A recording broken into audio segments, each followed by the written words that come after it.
നമുക്കൊപ്പം ശ്രീ ഷംസാദ് മരക്കാർ കൂടി ചേരുകയാണ്. ശ്രീ ഷംസാദ് മരക്കാർ, ഇപ്പോഴുണ്ടായ കടുവയുടെ ആക്രമണം അറിഞ്ഞു കാണുമല്ലോ. ആ ഭാഗത്ത് ഇപ്പോൾ ആ പ്രദേശത്തുള്ള ജുബൈർ പറഞ്ഞത് അവിടെയൊന്നും അങ്ങനെ കടുവ വന്ന് മനുഷ്യനെ ആക്രമിക്കുന്ന ഒരു കാര്യം കണ്ടിട്ടേ ഇല്ല എന്നാണ്. തീർച്ചയായും കടുവയുടെ ആക്രമണത്തിന്റെ വിവരം പഞ്ചാരക്കൊല്ലി പ്രദേശം താങ്കൾ പറഞ്ഞതുപോലെ പ്രിയദർശിനി എസ്റ്റേറ്റും സ്വകാര്യ വ്യക്തികളുടെ എസ്റ്റേറ്റും ഉള്ളൊരു പ്രദേശമാണ്.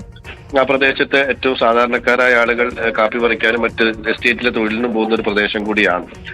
ഈ കടുവയുടെ സാന്നിധ്യം ഉണ്ടായിരുന്നതായി ഒരു വിവരം ലഭ്യമായിട്ടില്ല. അങ്ങനെ ഉണ്ടായിരുന്നോ ഇല്ലയോ എന്നുള്ളത് വ്യക്തമാക്കേണ്ടത് വനംവകുപ്പാണ്. പക്ഷേ നമ്മളുടെ അറിവിൽ അത്തരത്തിലൊരു കടുവയുടെ സാന്നിധ്യം ഉള്ളതായി വനംവകുപ്പ് കഴിഞ്ഞ ആഴ്ച നടന്ന മീറ്റിംഗിൽ പറഞ്ഞിട്ടില്ല എന്നുള്ളതാണ്.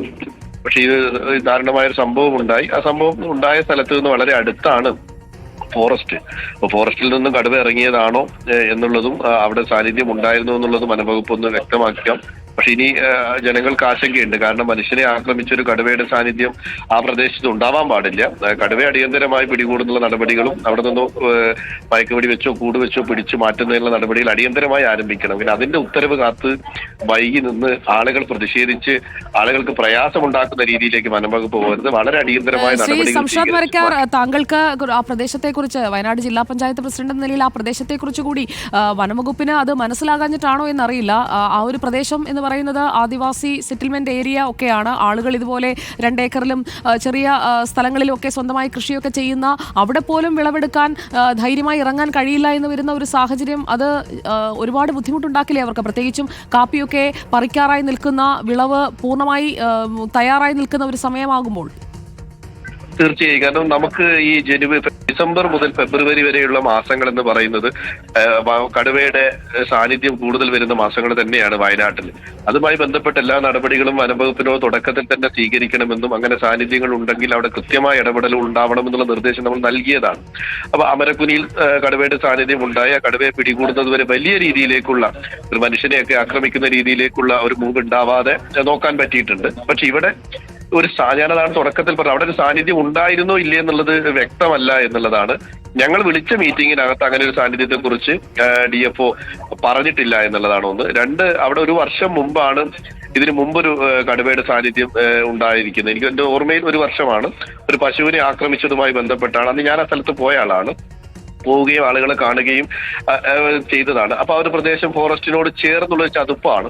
അപ്പൊ ചതുപ്പിൽ മേയാൻ വിട്ട പശുവിനെ ഫോറസ്റ്റിൽ നിന്ന് വന്ന കടുവ ആക്രമിച്ചു. അതിനുശേഷം അവിടെ സെർച്ചും കാര്യങ്ങളും എല്ലാ തരത്തിലുള്ള ഇടപെടലും നടത്തി. പക്ഷെ ആ കടുവ കാട് കയറി പോയി എന്നുള്ളതാണ് ഫോറസ്റ്റ് നമ്മളോട് പറഞ്ഞത്. പിന്നീട് അങ്ങനെ ഒരു സാന്നിധ്യം അവിടെ ഉണ്ടായതായി ജനപ്രതികൾ എന്ന രീതിയിലോ അല്ലെങ്കിൽ മാധ്യമങ്ങളിലോ ഒന്നും നമ്മൾ ശ്രദ്ധയിൽപ്പെട്ടിട്ടില്ല. അവിടുത്തെ ആളുകളും നമുക്ക് ബന്ധമുള്ള ആളുകളൊക്കെയുള്ള പ്രദേശമാണ്. പക്ഷെ അവരും പറഞ്ഞിട്ടില്ല. പിന്നെ സുജയ പറഞ്ഞതുപോലെ വളരെ ചെറിയ തോട്ടങ്ങളിൽ കാപ്പി പറിക്കാൻ പോലും ഭയപ്പെടേണ്ട ഒരു സാധ്യതയാണ് ഇപ്പൊ നിലവിൽ വയനാട്ടിലുള്ളത് എന്നുള്ളത് യാഥാർത്ഥ്യമാണ്. കാരണം ഒന്ന്, കാലാവസ്ഥയിൽ നിന്ന് തണുപ്പ്, കടുവയെ പോലെയുള്ള മൃഗങ്ങൾ വന്നു കഴിഞ്ഞാൽ ഈ കാപ്പിത്തോട്ടങ്ങളിൽ അവരവിടെ സ്ഥലം അവർ ഒക്യുപ്പൈ ചെയ്ത് അവിടെ താമസിക്കുന്ന രീതി ഉണ്ടാവുക. കാരണം നല്ല കാലാവസ്ഥയായതുകൊണ്ട് മറ്റുള്ള സ്ഥലത്ത് വരുന്നത്. ഇപ്പൊ അമരക്കുരിയിൽ വന്ന കടുവ പോലും നമ്മളുടെ ഫോറസ്റ്റിനകത്ത് നമ്മളുടെ ക്യാമറ ട്രാപ്പിൽ പെട്ടതോ നമ്മൾ ഐഡന്റിഫിക്കേഷൻ ചെയ്തോ കടുവയോ അല്ല. അതിനർത്ഥം അത് കർണാടകയിൽ നിന്നോ തമിഴ്നാട്ടിൽ നിന്നോ വന്നതായിരിക്കാം എന്നുള്ളതാണ്. അപ്പൊ ആ ഒരു രീതിയിലുള്ള ഇങ്ങോട്ടുള്ളൊരു കടന്നുവരവ് ഈ മാസങ്ങളിൽ ഉണ്ടാകുമെന്നുള്ളതൊരു എല്ലാവർക്കും അറിയുന്ന കാര്യമാണ്. അപ്പൊ അതിന്റെ ഒരു നടപടികൾ പ്രോപ്പറായി സ്വീകരിക്കണം എന്ന് പറഞ്ഞതാണ്. ഇതിനൊന്ന് ഫോറസ്റ്റിന്റെ ഭാഗത്തു നിന്നാണ് ഇനി അതിന്റെ വിവരങ്ങൾ കിട്ടേണ്ടത് എന്നുള്ളതാണ്. പക്ഷേ ഈ ഒരു സംഭവം ആളുകളെ സംബന്ധിച്ചിടത്തോളം വലിയ പ്രയാസമാണ്. അതിനോടൊപ്പം ഈ മനുഷ്യരെ ആക്രമിച്ചൊരു കടുവ ആ പ്രദേശത്ത് തന്നെ ഉണ്ട് എന്ന് പറയപ്പെടുന്നത് അതിനേക്കാൾ വലിയ ആശങ്കയാണ്. ഇനി അതിനെ പിടികൂടുക എന്നുള്ളത് തന്നെയാണ്. വളരെ അടിയന്തരമായ ആ നടപടികളിലേക്ക് ഫോറസ്റ്റ് പോകണം. അത് അടിയന്തരമായി പോകണമെന്ന് പറയുന്നത് ഇനി ഇതിന്റെ ഒരു ഉത്തരവ് ഇറങ്ങണമെങ്കിൽ ആളുകൾ സംഘടിക്കുകയും സമരം ചെയ്യുകയും പ്രതിഷേധിക്കുകയും ചെയ്താൽ മാത്രമേ. ശരിക്കും ഇത് ഇങ്ങനെയുള്ള ഈ വാർത്തകൾ സ്ഥിരമായി ഇങ്ങനെ കണ്ടുകൊണ്ടേയിരിക്കുകയാണ്.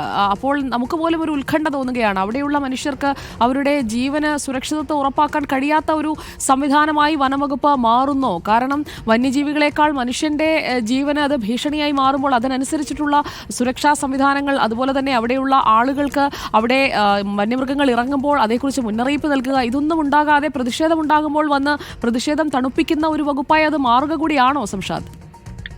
ഇതിന്റെ മുന്നൊരുക്കമാണ് ഇതിന്റെ ഏറ്റവും പ്രധാനപ്പെട്ട കാര്യം. അത് നമ്മളെല്ലാ DFOമാരോടും വളരെ കൃത്യമായി സമയമെടുത്ത് തന്നെ നമ്മൾ അവരോട് പറഞ്ഞതാണ്. മീറ്റിംഗ് എടുക്കുകയും ഫെൻസിങ്ങിന്റെ മെയിന്റനൻസ് നടത്തണം, എവിടെയെങ്കിലും കുഴപ്പങ്ങൾ ഉണ്ടെങ്കിൽ അത് അടിയന്തരമായി ഇടപെടൽ നടത്തണം, പ്രോപ്പർ ആക്കണം, എല്ലാ സ്ഥലത്തും പട്രോളിംഗ് വേണം, ഇതെല്ലാ നിർദ്ദേശവും കൊടുത്തതാണ്. പക്ഷെ പഞ്ചാരക്കൊല്ലി എന്തുകൊണ്ടാണ് ഇത് സംഭവിച്ചത് എന്നുള്ളതാണ് അത് നമുക്ക് വ്യക്തമായി അറിയില്ല. അത് വനംവകുപ്പ് തന്നെയാണ് പറയുന്നത്. ആളുകളുടെ പ്രയാസം അല്ലെങ്കിൽ പ്രതിഷേധം വരുമ്പോൾ പോയി ഇടപെട്ട് ഒരു സംയമനം ഉണ്ടാക്കുക എന്നുള്ളതിനേക്കാൾ ഉപരി ഇറങ്ങാതെ പരമാവധി, ഞാൻ 100% അത് വിജയിക്കുമെന്നൊന്നും ഞാൻ വാദിക്കുന്നില്ല, പക്ഷെ എന്നാലും അതിനകത്ത് ആത്മാർത്ഥമായി ഇടപെടൽ നടത്തി ആളുകൾക്കൊരു കോൺഫിഡൻസ് കൊടുക്കേണ്ടത് അത്യാവശ്യമാണ് വയനാട്ടിൽ. കാരണം ഇത് ഏത് സ്ഥലത്ത് ഏത് സമയത്തും വരാമെന്നുള്ളതാണ്. ഇപ്പോൾ അമരക്കുഞ്ഞി പോലെയുള്ള ഒരു സ്ഥലം എന്ന് പറയുന്നത് കുറച്ചുകൂടി ഫോറസ്റ്റിൽ നിന്ന് വിട്ടിട്ടുള്ള സ്ഥലമാണ്. പുൽപ്പള്ളിയിൽ അവിടെ കടുവ വരുന്നു, തൂപ്രയിൽ വരുന്നു എന്ന് പറയുന്നത് ഇപ്പൊ കൽപ്പറ്റ ടൗണിൽ